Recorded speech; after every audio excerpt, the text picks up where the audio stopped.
विश्व के समृद्ध से समृद्ध देश भी बुजुर्ग होते जा रहे हैं। वहां की आबादी उम्र के उस पड़ाव पर पहुंची है हम जिन्हें बुजुर्ग के रूप में जानते हैं। हमारा देश ऐसा है जो विकास की नई ऊंचाइयां छू रहा है। उसी समय दिनों दिन हमारा देश युवा होता जा रहा है, युवा आबादी वाला देश है। ये अपने आप में एक बहुत अच्छा सुयोग है। आदरणीय सभापति जी, दूसरी तरफ मैं देख रहा हूं जिस प्रकार से विश्व का भारत के प्रति आकर्षण बढ़ा है और उसमें भी विश्व भारत की टैलेंट का महात्म्य समझ रहा है।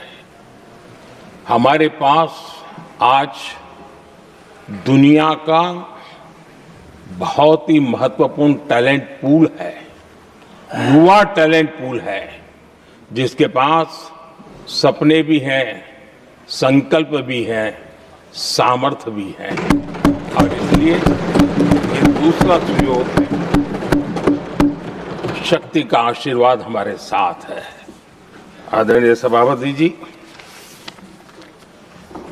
भारत आज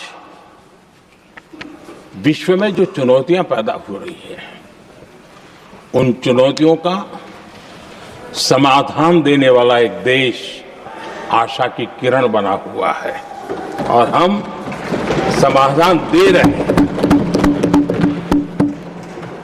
वैसा ही एक महत्वपूर्ण सुयोग है कि आज मेजर इकोनॉमी में भारत का ग्रोथ बहुत हाई है और हाई ग्रोथ और लो इन्फ्लेशन ये बहुत ही यूनिक संयोग है और ये हमारी अर्थव्यवस्था की मजबूती को प्रदर्शित करता है। आदरणीय सभापति जी, हम जिस गति से आगे बढ़ रहे हैं, जब हमें देश की जनता ने सेवा करने का मौका दिया तब फ्रेजाइल 5 के रूप में ये देश जाना जाता था।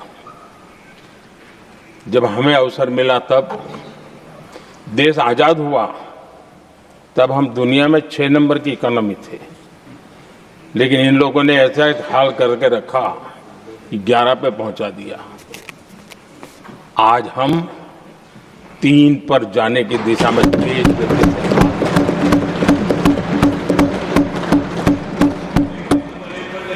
आदरणीय सभापति जी, आज कोई भी सेक्टर देश कीजिए, चाहे साइंस हो, चाहे स्पेस हो, चाहे स्पोर्ट्स हो, हर क्षेत्र में आज भारत एक कॉन्फिडेंस के साथ, आत्मविश्वास से भरा हुआ भारत है।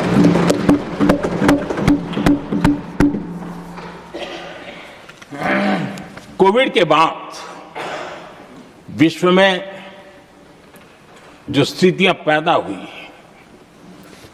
और ऐसी नई नई चीजें जुड़ती गई, आज दुनिया संभल नहीं पा रही है। ऐसे में साफ साफ नजर आ रहा है कि दुनिया एक नए ग्लोबल ऑर्डर की तरफ, नए वर्ल्ड ऑर्डर की तरफ आगे बढ़ रहा है। सेकेंड वर्ल्ड वॉर के बाद एक वर्ल्ड ऑर्डर बना था, अब एक नए वर्ल्ड ऑर्डर की तरफ विश्व बहुत तेजी से आगे बढ़ रहा है। और सबसे बड़ी खुशी की बात है, सारी घटनाओं का और राजनीतिक तरीके से निष्पक्ष भाव से विश्लेषण करेंगे तो झुकाव भारत की तरफ है।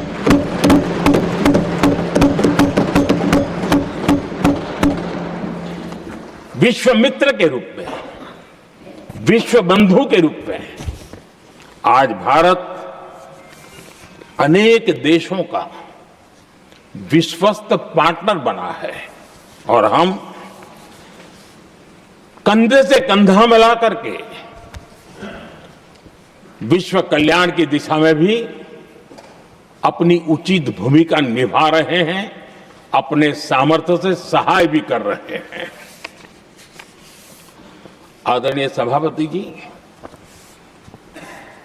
आज पूरा विश्व ग्लोबल साउथ की चर्चा करता है, लेकिन उस चर्चा के सूत्रधार के रूप में आज भारत वैश्विक मंचों पर ग्लोबल साउथ की बुलंद आवाज बन गया है।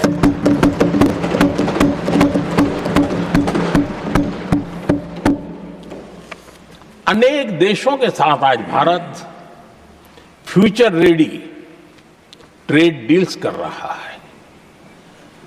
पिछले कुछ ही समय में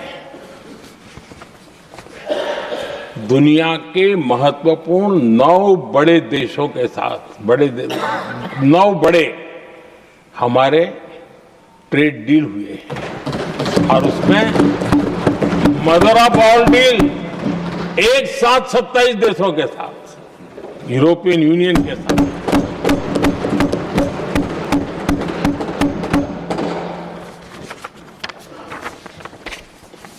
जो लोग थक गए,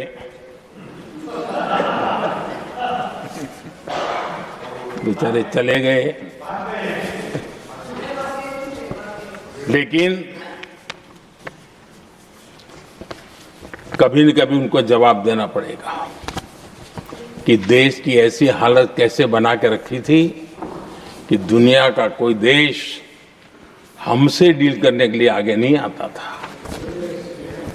आपने कोशिश की होगी, पीछे बहुत चक्कर लगाए होंगे, लेकिन किसी ने आपकी तरफ देखा भी नहीं होगा। क्या स्थिति ऐसे पैदा है? दुनिया के देश ऐसे ही भारत के साथ डील नहीं कर रहे हैं। आदरणीय सभापति जी, इसके पीछे सबसे बड़ी बात डेवलप कंट्रीज एक डेवलपिंग कंट्री के साथ डील करता है ना, वो अपने आप में भी अर्थ जगत के लिए एक बहुत बड़ा संदेश है। और मेरे लिए नई बात नहीं है। जब मुझे गुजरात में सेवा करने का अवसर मिला था तो मैं एक वाइब्रेंट गुजरात समिट करता था और मेरे लिए गर्व की बात थी कि एक स्टेट, हिंदुस्तान का एक स्टेट, मेरी इस वाइब्रेंट समिट के partner country, develop country Japan हुआ करता था। एक राज्य ने सामर्थ्य दिखाया था, आज मेरा देश है सामर्थ्य दिखा रहा है। ये तब होता है जब आपके पास आर्थिक सामर्थ्य हो, आपके पास आपके नागरिकों के अंदर, देशवासियों में एक ऊर्जा हो और खास करके मैन्युफैक्चरिंग के लिए एक मजबूत इकोसिस्टम हो, तब जाकर के विश्व आपके साथ डील करने के लिए आगे आता है। वोट बैंक की राजनीति में डूबे हुए लोगों ने कभी भी देश के ऐसे अनेक पहलुओं पर मजबूती देनी चाहिए, ये कभी उनकी प्राथमिकता नहीं रही और उसी का परिणाम है। और जहां तक कांग्रेस पार्टी का सवाल है,